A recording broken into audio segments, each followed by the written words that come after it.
Why does your color choice change your mood? More dangerous than you think? When you choose a color, are you really making an aesthetic choice? How do you know it suits you? When you choose a color, are you really choosing it? Or are you carrying an emotion that was chosen before you? Or is that color carrying an emotion chosen before you, without you even realizing it? Did you accidentally carry your mood with your clothes? This video might not seem to be about colors, but in the end, you will realize why you think some moods are natural, why you believe some emotions are your own. This video is not telling you about colors. It is trying to show you why you experience some moods as if they were yours. And probably, when you realize this, you will not feel comfortable. But in the end, you will be left with a very peaceful awareness. Most people think mood is something internal, as if it starts from within, as if it's controllable. But most of the time, mood seeps in from the outside, slowly, quietly, and it goes unnoticed because it feels familiar. Most people think mood comes from within.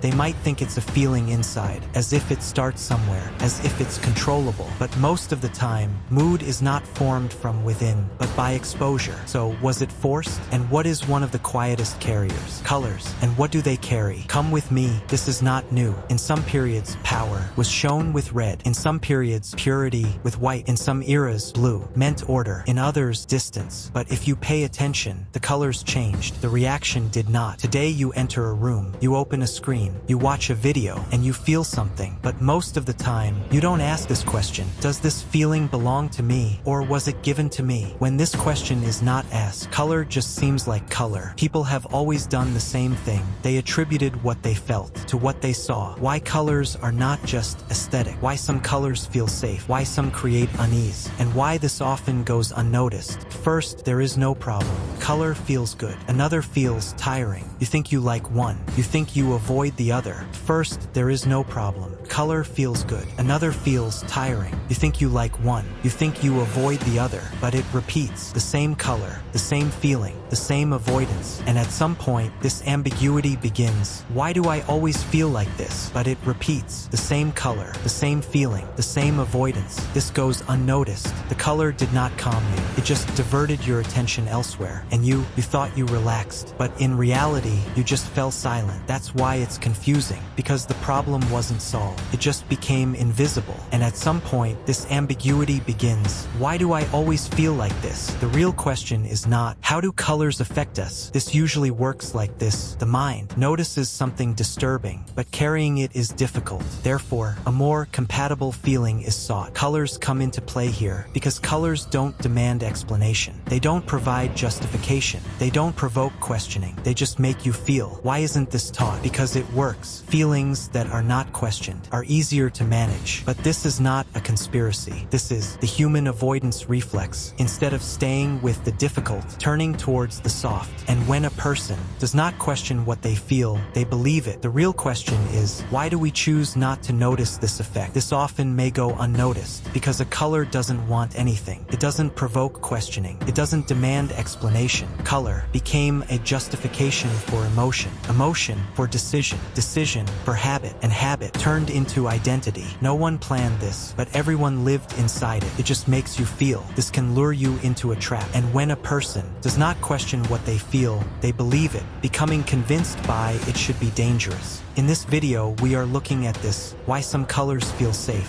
why some cause unease, why some colors express emotions, and why most of these reactions are thought to be natural. The real issue is not color. The real issue is why you think these feelings are yours. Was it just the color in your clothes that exposed you to this mood change? This is not new. History has always shown us this. Come with me, different periods, different cultures, always the same result. In some periods, red was power. In some periods, it was a threat. Sometimes it reflected emotions like love. In some eras, blue meant order. In others, distance. Sometimes it was something else. This always changed, almost like a continuity. Colors changed, but human reaction did not. That is, emotions changed, but human reaction did not. People have always attributed what they felt to what they saw. What if there is something you cannot see? What if something is being hidden from you and no living being is knowingly doing it? The subconscious's game? Come with me. First, there is no problem. It's ordinary. Color feels good. Another tires you. You think, It could be a matter of taste. You think it's personal. You see it as subjective, but it repeats. It absolutely repeats. The same hue, the same mood, the same avoidance. But sometimes a person drowns in a metaphor. And at some point, this question emerges. Why do I always feel like this? Person does not stop here. They continue for truths, for themselves. This is not just about colors. This is about confusing how you feel with why you feel. This pattern works everywhere. In relationships, in habits, in identities. And most people live this without realizing it. They choose the color that makes them feel better, the softer one, the one that looks calmer. They choose the color that makes them feel better. But this is not a solution. In fact, it is a problem. This is choosing not to see what is disturbing. And usually, the first lie told to oneself starts here. Come with me. This goes unnoticed. The color did not calm you. It just diverted your attention elsewhere. And you thought you relaxed. But in reality, you just fell silent. You ignored it. That's why it's confusing. Because the problem didn't pass. It just became invisible.